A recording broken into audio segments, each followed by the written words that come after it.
Shalom. So today we're going to look at Deuteronomy chapter 28 and verse 32. It says, Thy sons and thy daughter shall be given unto another people, and thy eyes shall look and fail with longing for them all the day long, and there shall be no might in thine hand. So we're going to look at three different aspects of our sons and daughters be given unto another people. There are many ways to look at it, but we're just going to deal with three main aspects of this. One, what happened physically in slavery with us being taken from our parents and was given to other slave masters. Two, through the education system. And three, it is more subtle and upgraded and hard to even notice. But the third way we are given to another people is to a virtual reality. Tablets, phones, computers, everything electronic, all these gadgets, video games, our minds have been given over to a virtual reality. Right? So like I said, there are other aspects. We've been taken by the streets. Some of us are so connected to the streets where we don't even know how to relate to each other anymore. Even in religions, that's another aspect of how we are given over and to another people, to an ideology, to a concept, right? So we're just going to look at these main three for now. So back in slavery, back in the time of like where everything was physical, chattel slavery, they would take us from our parents, and the parents couldn't do anything. I mean, it says, there shall be no might in thine hand. What would you use to fight back for your children? They had all the arms. We didn't have a military. We didn't have weapons enough to fight back. So we would just stood there and watch our children being taken away from us. We saw that with Kizzy being taken away from what's his name? The guy from Roots. The daughter's name was Kizzy, and she was taken away from Kunta Kinte. She was taken away from him, and what could they do? And there's so many more that it happened to, right? So that was one way that we that our sons and daughters were taken from us. And like I said, another way is, okay, it's more subtle, where okay, we're just going to schools and getting their education, which is not actually real knowledge for us. It's not something that could change our conditions, the conditions of our people. It is just something to live in their world and maintain it, right? To maintain their kingdom. So if they're in their kingdom of heaven, when we go to the school systems and get these jobs that we call career or whatever, you're only maintaining the state of their kingdom. And if your world is a living hell, guess what? That will be maintaining too. So while you're maintaining their kingdom, our hell is going to remain the same, because we're not building anything for ourselves, for our people, our communities. Right? So that's another way. But today, 2023, it's so, everything is technological. So you can have all these brilliant children. They can do anything on the computer, anything on the phone, anything with the TV. But guess what? They're disconnected from conscious reality. If you place something in their hand to do something, they cannot. Matter of fact, if the TV, the phone, the computer, whatever gadgets, whatever electronics they use, if that gadget does not tell them to go and clean the house, clean the yard, do the dishes, go and take a shower, they will not do it. That's where we are now. That's how disconnected these people are from their reality. Now we have electronic devices leading our children. Our minds, their minds are have been given over to these things. Is it good in some aspects? Yes, it is good. But when you cross that line where you're no longer connected to what is real, the tangible things in your environment, that is problematic. It doesn't matter what you're doing online and making, even if you're making profit. That is an advantage to make profit online. But there's a disconnection, and that was what it always was. When they took Kizzy from Kunta Kinte, there was a disconnection with her and her pedigree, her ancestral history. And it's the same thing now. The children, when they have all these gadgets, guess what? Their parents barely count for them, much more their grandparents. That's not important. They don't even call to mind the customs or tradition of their forefathers. So everything that they're doing now will not work, because everything that they're learning is not something that can help them to survive if things should happen, like if this kingdom should collapse, if this empire should fall, if they wake up tomorrow and they cannot go to the supermarket to buy food,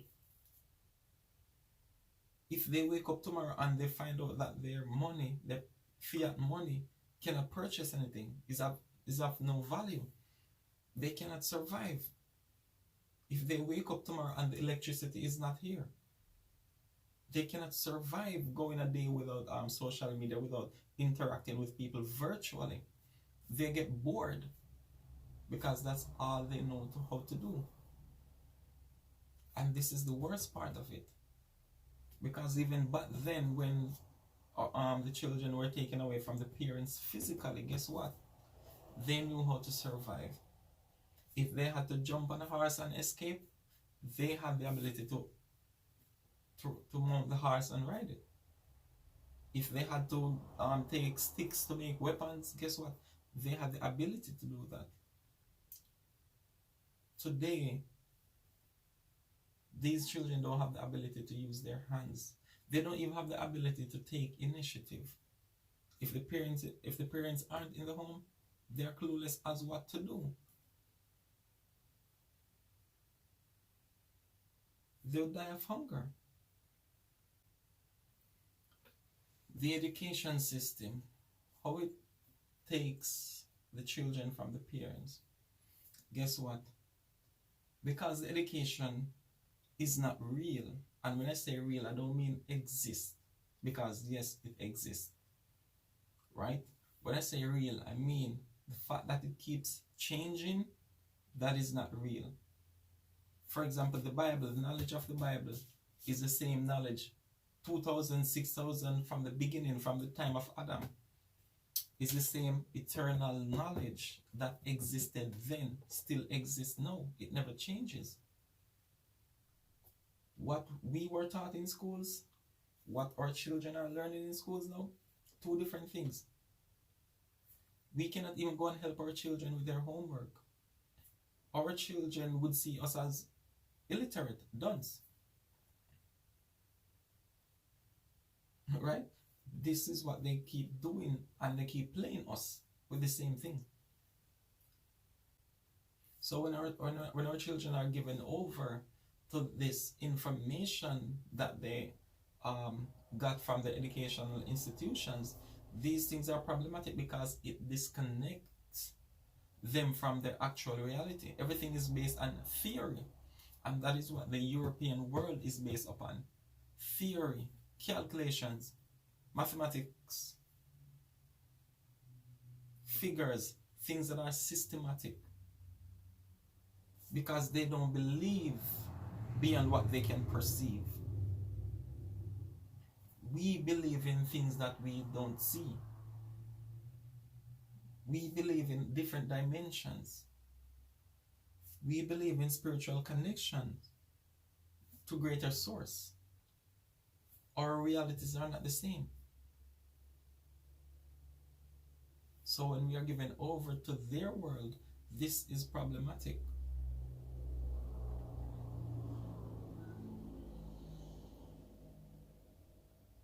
It's the same thing when it says in Genesis chapter 9, after the flood with Noah, he said, multiply and replenish the earth.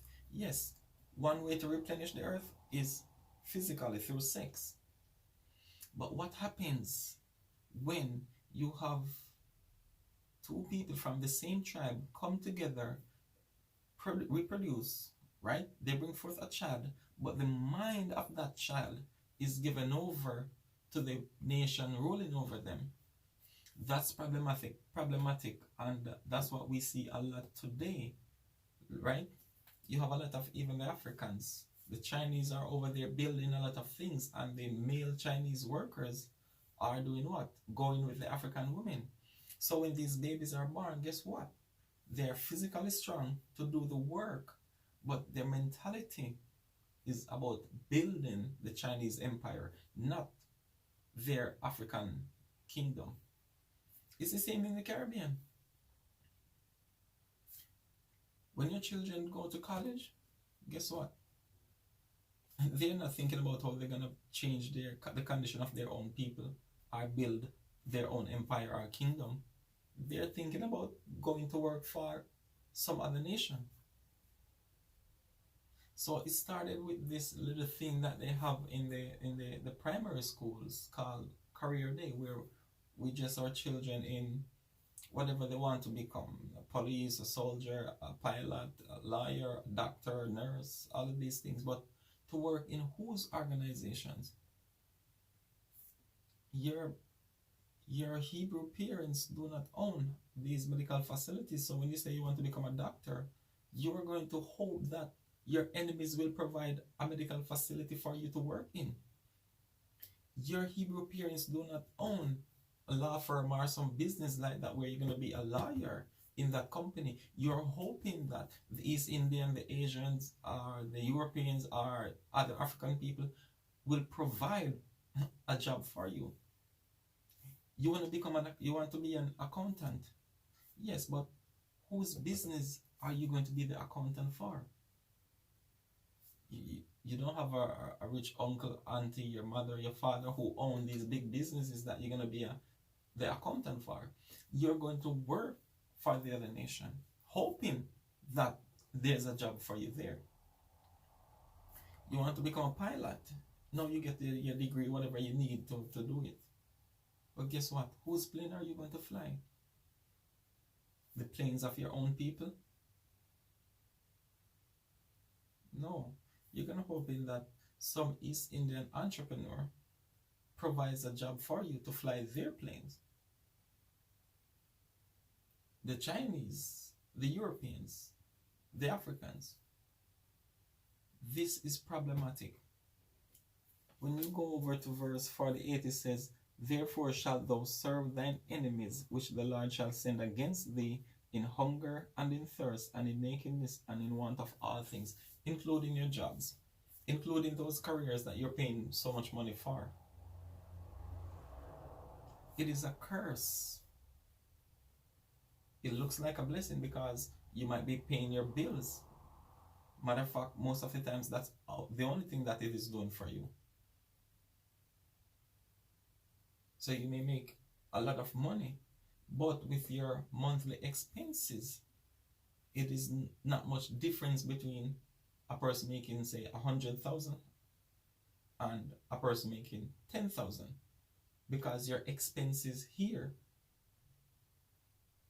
is so much.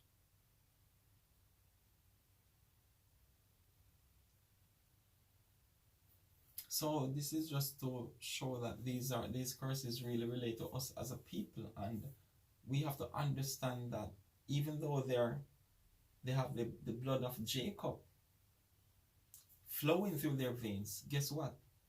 Their minds are given over to a different ideology, to a different concept, to a different state of consciousness that is not in itself consciousness.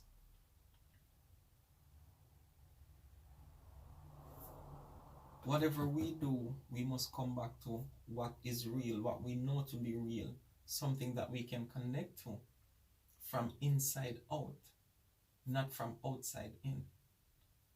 This is how we live.